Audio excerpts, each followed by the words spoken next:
আমার বন্ধুগণ, আল্লাহ রাব্বুল আলামিন ইমানদার মুমিন ব্যক্তিকে চারটি তরিকার কথা কোরআনুল কারীমে বলেছেন। বলেন কয়টি? চারটি তরিকার কথা বলেছেন। এই চারটি তরিকার বাইরে মুসলমানের জন্য আর কোন তরিকা নাই।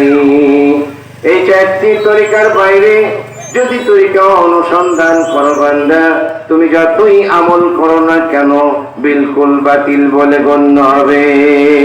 তাহলে আমরা কয়টি তরিকার কথা বললাম? চারটি তরিকা। আল্লাহ রাব্বুল আলামিন বলেন, فَأُولَئِكَ مَعَ الَّذِينَ أَنْعَمَ اللَّهُ عَلَيْهِمْ مِنَ النَّبِيِّينَ وَالصِّدِّيقِينَ وَالشُّهَدَاءِ وَالصَّالِحِينَ وَحَسُنَ أُولَئِكَ رَفِيقًا। বলেন আল্লাহু আকবার। আল্লাহু আকবার। আল্লাহ রাব্বুল আলামিন বলেন, বান্দা তোমাদের জন্য চারটি তরিকা আমি দান করলাম। এই চারটি তরিকা তোমাদের অনুসরণ করতে হবে। এই চার তরিকার বাইরে কোন তরিকা নাই।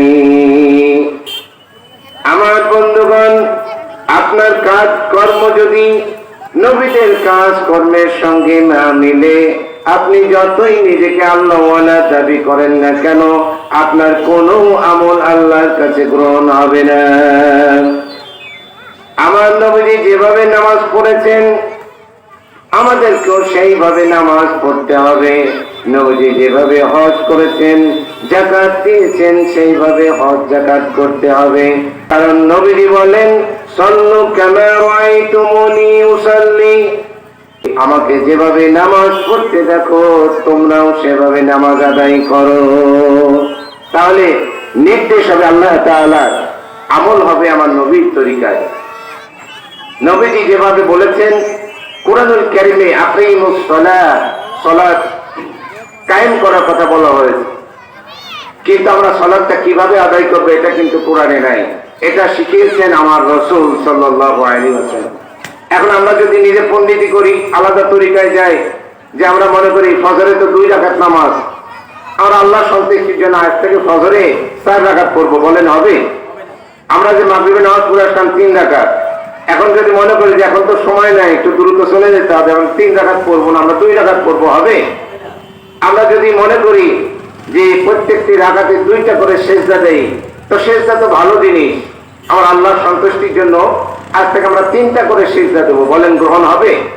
এটাই হলো মিনান নবীন, আমার নবীর তরিকা হলো নবীজি যেভাবে শিখিয়েছেন সেইভাবে আমাদেরকে আমল করার নাম হলো মিনান নবীন, 1 নাম্বার তরিকা।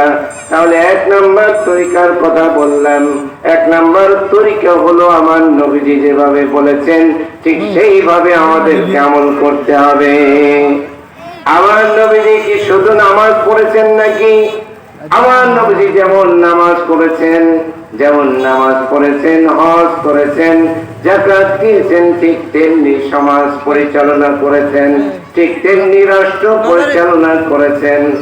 আমাদের সমাজে আমরা কিছু মানুষ আছি যারা মনে করি নামাজ, রোজা, হজ, যাকাতের মধ্যেই শুধু ইসলাম। কিসের সমাজ আর রাষ্ট্র প্রতিষ্ঠা? আবার কোরআনের বিধান কি? কোরআনের বিধান সমাজ প্রতিষ্ঠায় কোরআনের কোনো বিধান নাই, কোন রাষ্ট্র প্রতিষ্ঠা আবার কোরআনের কি বিধান? কিন্তু আমার রাসূল রাষ্ট্র প্রতিষ্ঠা করেছেন কিনা? এই জন্য আমার নবীজিকে অনুসরণ করতে হবে। নবীজি যা করেছেন আমাদের ঠিক সেইভাবে করতে হবে। আল্লাহ রাব্বুল আলামিন বলেন, লাকাদ কানা লাকুম ফি রাসূলিল্লাহি উসওয়াতুন হাসানাহ লিমান কানা ইয়ারজুল্লাহা ওয়াল ইয়াওমাল আখিরা ওয়া যাকারাল্লাহা কাসীরা। আল্লাহ রাব্বুল আলামিন বলেন, বান্দা আল্লাহর হাবিবের জীবনেই রয়েছে, আমার রাসূলের জীবনেই রয়েছে তোমাদের জন্য উত্তম আদর্শ। বান্দা তোমরা যদি আল্লাহকে মহব্বত করতে চাও, তোমরা যদি আল্লাহকে ভালোবাসতে চাও, ও বান্দা তোমরা আখিরাতে যদি সুখ শান্তি পেতে চাও, আল্লাহ রাব্বুল আলামিন বলেন, ওয়া যাকারাল্লাহ কাসীরা, আমার আল্লাহকে যদি বেশি বেশি স্মরণ করতে চাও তাহলে একটি কাজ করতে হবে, সেটি হলো আমার রাসূলের অনুসরণ আর অনুকরণ। তাহলে আমরা আছি একটি তরিকা, এক নম্বর তরিকা আমার নবীকে অনুসরণ অনুকরণ করার মধ্যেই হলো আল্লাহর ভালোবাসা, ঠিক কিনা বলেন? এক নম্বর তরিকা হলো মিনান নবীন, আমার নবীর অনুসরণ আর অনুকরণ। আয়াতের পরিভাষায় দুই নম্বর তরিকা হলো ওয়াসিদ্দিকিন। সিদ্দিক শব্দের অর্থ হলো সত্যবাদী, যারা সত্যের পথে চলে তাদেরকে সত্যবাদী বলা হয়। বন্ধু নির্বাচনের ক্ষেত্রেও সিদ্দিককে গ্রহণ করতে হবে। আমরা শুধু মনে করি নামাজ ইবাদত, রোজা ইবাদত, বান্দা মনে রাখবা তুমি যার সাথে মিশবে তাকেও সত্যবাদী হতে হবে। অথচ আমরা সত্যবাদী যারা নামাজ পড়ে ইসলামের পথে থাকে তাদেরকে বন্ধু বানাই না। যারা সুদখোর, মদখোর, যারা নেশা করে, যারা সন্ত্রাসী করে, অন্যের হক নষ্ট করে, এদেরকে বন্ধু বানায়। তাহলে তরিকা বলেছি চারটি, কয়টি বলেন তো ভাইরা? চারটি। দুই নাম্বার তরিকা হলো ওয়াসিদ্দিকিন, আমার বন্ধু হবে সত্যবাদী। আমার নবীজি বলেন আসিদকু মানরাদ ওয়াল কিযবু মাহওয়াত, সত্য মানুষকে মুক্তি দেয় আর মিথ্যা মানুষকে ধ্বংস করে দেয়। আমরা মনে করি বিশাল একটি বিপদ, মিথ্যা কথা বলে পার পেয়ে গেলেই যেন হয়ে গেল। আসলে মিথ্যা কথা বলে হয়তো সাময়িক আপনি পার পেতে পারেন, কিন্তু দিন শেষে আপনি ধ্বংস হবেন, এতে লা রাইবা ফি, কোনো সন্দেহ আছে? নাই। তবে বান্দা মনে রাখবেন, সত্যের পথে চলতে গেলে তোমার উপরে বিপদ আসতে পারে, তোমার উপরে দুঃখ কষ্ট আসতে পারে, জেল জুলুম হতে পারে, তোমাকে ফাঁসির কাস্টে ঝুলতে পারে, কোনো অসুবিধা নাই। আল্লাহর জন্য যদি আল্লাহর পথে চলে যেতে হয়, কোনো অসুবিধা আছে নাকি? আল্লাহ রাব্বুল আলামিন নিজেই বলে দিলেন, বান্দা শুনে নাও, আমি আল্লাহ তোমাকে এই পৃথিবীতে নানাবিধ ভাবে পরীক্ষা করব।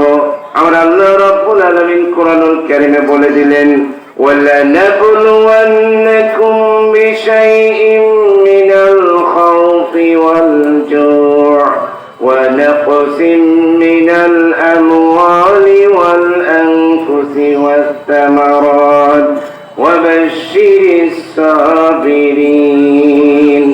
আমার আল্লাহ বলেন, বান্দা তোমাকে নানাবিধ ভাবে আমি পরীক্ষা করব। তোমাকে ভয় ভীতি দ্বারা, ক্ষুধা দ্বারা, তোমার জানমাল, তোমার ফসলাদির ক্ষতির দ্বারা আমি পরীক্ষা করব। তাহলে আমরা অল্প কিছু পরীক্ষায় পড়লেই আমরা হতাশ হয়ে যাই। আল্লাহ তাআলা, আমরা তো নাফরমানি করি না, আল্লাহ কেন এত বড় বিপদে ফেললো, আল্লাহর কাছে আমরা অভিযোগ পেশ করি, ঠিক কিনা? কিন্তু আল্লাহ রাব্বুল আলামিন বান্দাদেরকে, মুমিন বান্দাদেরকে আল্লাহ পরীক্ষা করবেন, কারণ তোমাকে পরীক্ষা করার মধ্য দিয়ে আমার আল্লাহ তোমাকে জান্নাত দান করে দিবেন। বলেন না সুবহানাল্লাহ।